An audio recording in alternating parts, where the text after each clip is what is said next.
صلي وسلم دائما أبدا على حبيبك خير الخلق كلهم.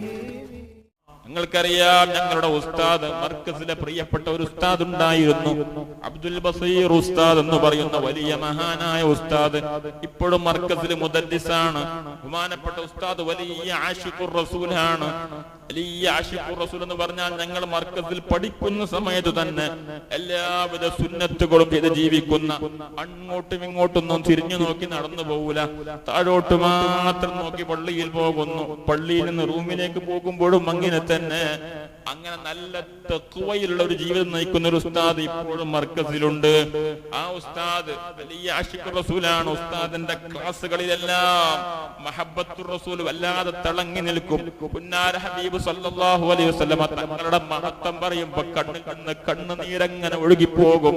മഹബ്ബത്തിന്റെ ലോകത്താണ് നബി സല്ലല്ലാഹു അലൈഹി വസല്ലമ തങ്ങളെ ഏകദേശം ഒരു 10-12 വർഷങ്ങൾക്ക് മുമ്പ് സ്വപ്നത്തിൽ കണ്ടിരുന്നു.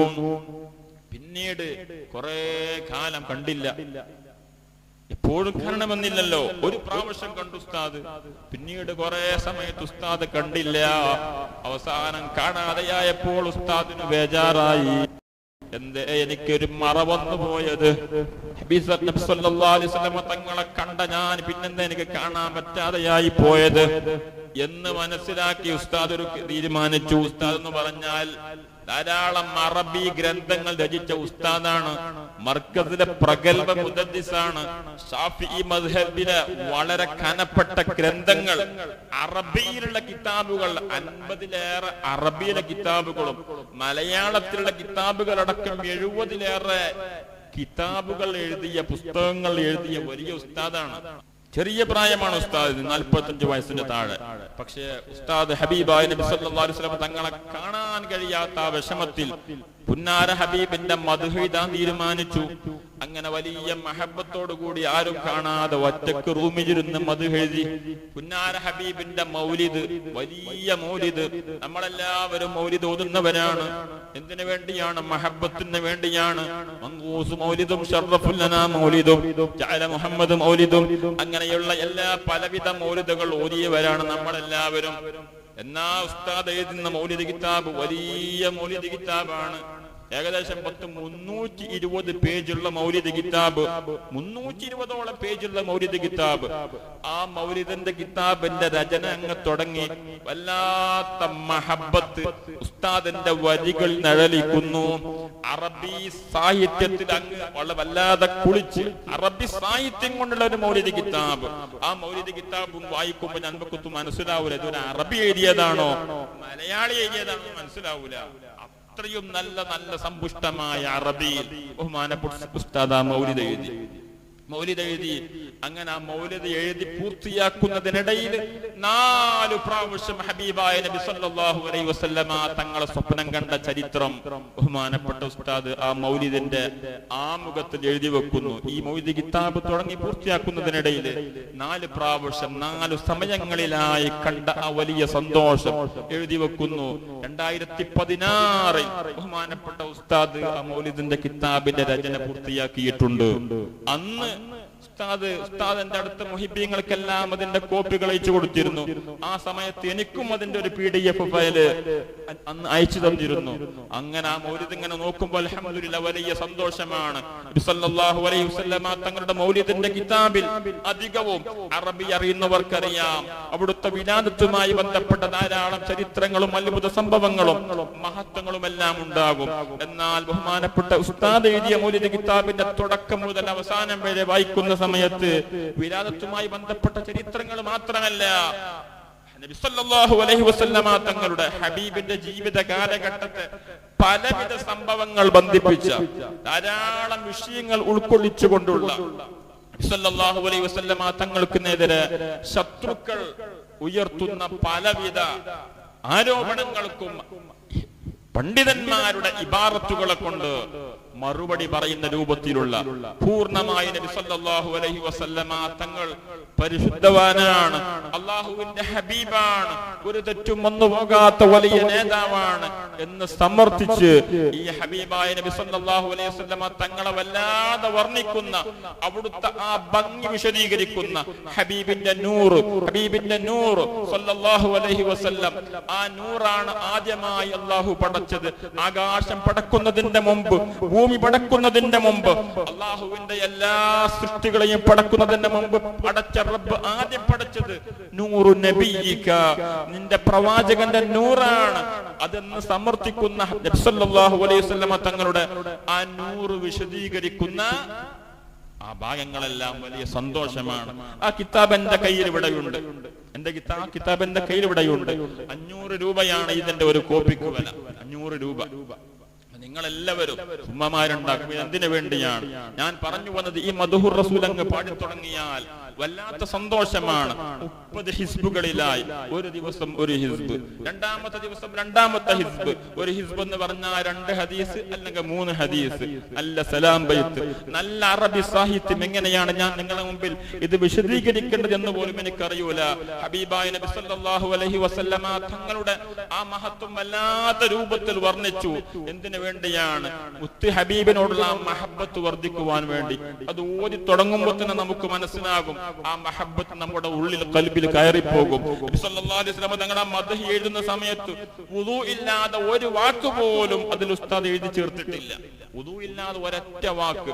300ഓളം കിതാബുകളിൽ നിന്ന് ഹബീബായ നബി സല്ലല്ലാഹു അലൈഹി വസല്ലം തങ്ങളുടെ ചരിത്രം പറയുന്ന 300ഓളം കിതാബുകൾ എല്ലാം നോക്കി മുതഅല ചെയ്ത് അതിന്റെ എല്ലാ ഒരു ആകത്തുകയാണ് ഈ കിതാബിൽ ഉസ്താദ് എഴുതി വെച്ചിട്ടുള്ളത്. 300ഓളം കിതാബിന്റെ പേര് വായിച്ചു പോയതല്ല, കിതാബ് മുഴുവനും മുതഅല ചെയ്തിട്ട് അതിന്റെ നല്ല നല്ല ഭാഗങ്ങളെല്ലാം എഴുതിയിട്ട് മൗലിദ് കിതാബാക്കിയതാണ്. ഹബീബായ നബി സല്ലല്ലാഹു അലൈഹി വസല്ലമ തങ്ങളുടെ മദ്ഹുകൾ പാടാൻ, മദ്ഹുകൾ പറയാൻ. എന്തിനു വേണ്ടിയാണ്? ഹബീബിനെ ഒന്ന് കാണണം. ആർക്കാണ് ആഗ്രഹമില്ലാത്തത്? നബി സല്ലല്ലാഹു അലൈഹി വസല്ലം തങ്ങളെ കാണണമെന്ന് ഉദ്ദേശിച്ച് ഈ മൗലിദ് ഓതിയാൽ കാണുമെന്ന് ഉറപ്പാണ്. കാരണം ആ രൂപത്തിലാണ് ഉസ്താദിന്റെ ഇഖ്ലാസും അതിലെ അനുഭവങ്ങളും. ധാരാളം ആളുകൾ, ഞാൻ ഈ മൗലിദിന്റെ കിതാബ് കോഴിക്കോട് പോയി എന്റെ വണ്ടിയിൽ തന്നെ പോയി കോഴിക്കോട് നിന്ന് കൊണ്ടുവന്നു. കാസർഗോഡും കർണാടകയിലുമുള്ള മുഹിബീങ്ങൾക്ക് ഈ കിതാബ് കൊണ്ട് ഉപകാരപ്പെടട്ടെ. കാരണം ഇത് കൊണ്ടുപോകുന്നതിന് മുമ്പ് അവിടെ നിന്ന് എല്ലാ കോപ്പിയും വിറ്റ് കഴിഞ്ഞു എനിക്കറിയും. അതിന്റെ മുമ്പ് വിറ്റ് കഴിഞ്ഞ മുമ്പ് തന്നെ ഞാൻ ഉസ്താദിനെ ചോദിച്ചു. ഉസ്താദ് പറഞ്ഞൊരു 500 കോപ്പി അവിടെ ബാക്കിയുണ്ട് എന്ന് പറഞ്ഞു. ഞാൻ വേഗം പോയി 500 കോപ്പിന്റെ എടുത്ത് വന്നതാണ്. ഏകദേശം 150ഓളം കോപ്പി അവിടെ കഴിഞ്ഞു. ഇനി ബാക്കി കോപ്പി അവിടെ ബാക്കിയുള്ളത്. അതുകൊണ്ട് ധാരാളം മുഹിബീങ്ങൾക്ക് ഉപകാരപ്പെടട്ടെ. നബി സല്ലല്ലാഹു അലൈഹി വസല്ലം തങ്ങളുടെ മദ്ഹ് പാടിയാൽ ഇദൻ തുഖ്ഫാ ഹമ്മുക വയുഗ്ഫറു ദംബുക, നമ്മുടെ പ്രയാസങ്ങൾ മാറിക്കിട്ടാൻ ഹബീബ് പരിഹാരമാണ്.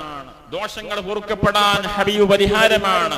നബി സല്ലല്ലാഹു അലൈഹി വസല്ലമ തങ്ങൾ മുഖേനയല്ലാതെ ഒരു നിഅമത്തും നമുക്ക് എത്തിയിട്ടില്ല എന്ന് ഇമാം ശാഫിഈ റളിയല്ലാഹു അൻഹു അവിടുത്തെ റിസാലയിൽ എഴുതി വെച്ചത് കാണാം. അതുകൊണ്ട് ഹബീബിന്റെ മദ്ഹ് പാടിത്തീരുമ്പോൾ സ്വപ്നം കാണാൻ കഴിയുന്നു. എന്തെല്ലാം ഉദ്ദേശങ്ങളാണ് ഹലാലായത്. ഹബീബിനെ കൊണ്ട് അല്ലാഹു ഹാസിലാക്കി തരുന്നു. എന്റെ കോളേജിൽ, അവിടെ കോളേജുണ്ട് കാസർഗോഡ്, അവിടെ അഫ്ദലുൽ പെൺകുട്ടികൾക്കുള്ള ഹിഫ്ദ് കോളേജിൽ പഠിക്കുന്ന ഒരു കുട്ടി എന്റെ അടുത്ത് വന്നു. ഈ മൗലിദ് കൊണ്ടുവന്ന പിറ്റേ ദിവസം ഞാൻ ഈ മൗലിദ് ഇങ്ങനെ ഓതുകയാണ്. ആ സമയത്ത് വന്നപ്പോ എന്നോട് പറഞ്ഞു, ഉസ്താദ് ശക്തമായ ശ്വാസം മുട്ടൽ, ആ കുട്ടിക്ക് പറയാൻ കഴിയുന്നില്ല. കൂടെ വന്ന കുട്ടിയാണ് പറയുന്നത്, ഈ കുട്ടിക്ക് ശ്വാസം മുട്ടലുണ്ട്, ഭയങ്കര ക്ഷീണവുമുണ്ട്, പൊറുക്കു പോട്ടെ എന്ന് ചോദിച്ചിട്ടാ വരുന്നത്. ഞാൻ പറഞ്ഞു, ഈ മൗലിദ് കിതാബ് കൊടുത്തിട്ട് ഇതിന്റെ ഒരു ഹിസ്ബ് ഓതി വെള്ളത്തിൽ ഓതി കുടിച്ചിട്ട് വാ, എന്നിട്ട് വയ്ക്കോ. ഒരു ഹിസ്ബ് ഓതി കുടിച്ചിട്ട് വരുന്ന സമയത്ത് കുട്ടിക്ക് ശ്വാസം മുട്ടലുമില്ല, ക്ഷീണവുമില്ല.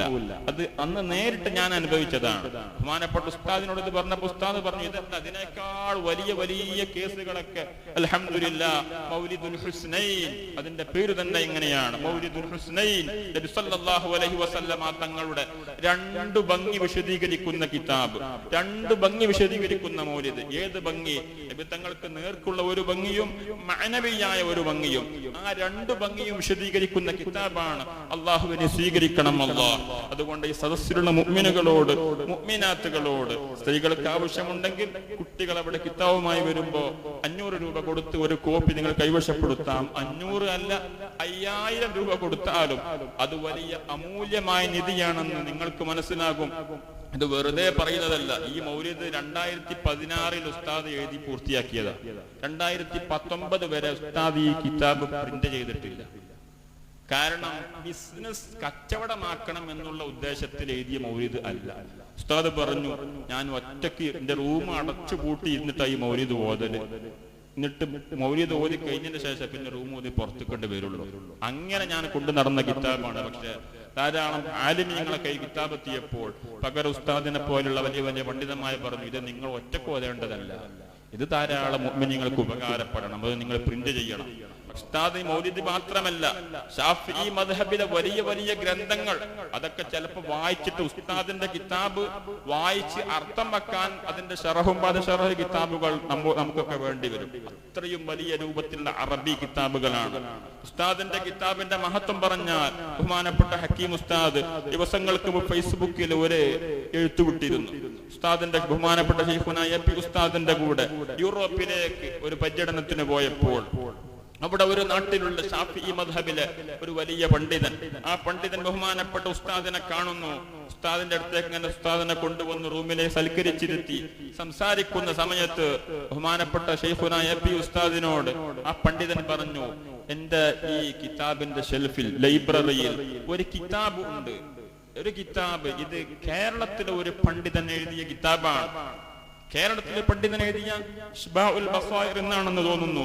ആ കിതാബ് എനിക്ക് വലിയ ഉപകാരം ലഭിച്ച കിതാബാണ് എന്ന് പറഞ്ഞ്, നിങ്ങൾക്ക് ഈ പണ്ഡിതനെ അറിയുമോ എന്ന് ബഹുമാനപ്പെട്ട ശൈഖുന എപി ഉസ്താദിനോട് ആ നാട്ടിലുള്ള വലിയ പണ്ഡിതൻ പറയുമ്പോ കിതാബ് നോക്കുമ്പോ ബഹുമാനപ്പെട്ട ബസീർ ഉസ്താദിന്റെ കിതാബാണ്. എപി ഉസ്താദ് പറഞ്ഞത് എന്റെ ശിഷ്യനാണ് ആ കിതാബ് എഴുതിയത്, എന്റെ ശിഷ്യൻ എഴുതിയ കിതാബാണ്.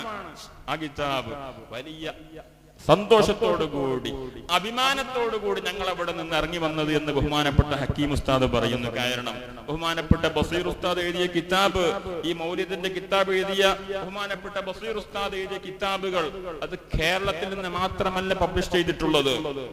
കുവൈത്തിൽ നിന്ന്, ലബനാനിൽ നിന്ന്, ഈജിപ്തിൽ നിന്ന്, അതുപോലെ അറേബ്യൻ രാഷ്ട്രങ്ങളിൽ നിന്ന് ഉസ്താദിന് മെയിൽ അയക്കുന്ന ഉസ്താദിന് നിങ്ങളെ കിതാബ് ഞങ്ങൾ പബ്ലിഷ് ചെയ്യാം.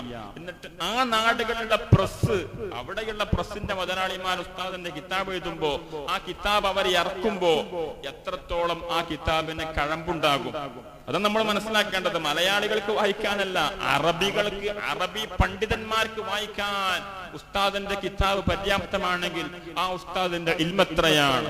അതുകൊണ്ടാണ് എല്ലാ പണ്ഡിതന്മാരും ഇത് കണ്ടപ്പോ അൽഹംദുലില്ലാഹ്, ഇതെന്തൊരു കിതാബാണ്, ഹബീബായ നബി സല്ലല്ലാഹു അലൈഹി വസല്ലം തങ്ങളുടെ മൗലിദ്, ഇത്രയും വലിയ ഒരു മൗലിദ് കിതാബ് ഞാൻ ആദ്യമായിട്ട് കാണുകയാണെന്നൊക്കെ പകരുസ്താദ് പറയണമെന്നുണ്ടെങ്കിൽ എത്രയായിരിക്കും അതിന്റെ മഹത്വം. അള്ളാഹു സ്വീകരിക്കുമാറാകട്ടെ. മഹാന്മാരോടുള്ള മഹബത്ത് കൊണ്ട് അള്ളാഹു നമ്മുടെ ആഖിറം നന്നാക്കി തരുമാറാകട്ടെ. ഹബീബ് സല്ലല്ലാഹു അലൈഹി വസല്ലം അവിടുത്തെ മഹത്വം പാടി പറയാനുള്ള തൗഫീഖ് അള്ളാഹു തആല നമുക്കും നമ്മുടെ മക്കൾക്കും സന്താന പരമ്പരകൾക്കും തൗഫീഖ് നൽകുമാറാകട്ടെ. അതിലൂടെ രണ്ട് ലോകത്തും അള്ളാഹു നമ്മെ എല്ലാവരെയും വിജയികളുടെ കൂട്ടത്തിൽ ഉൾപ്പെടുത്തി സന്തോഷിപ്പിക്കുമാറാകട്ടെ.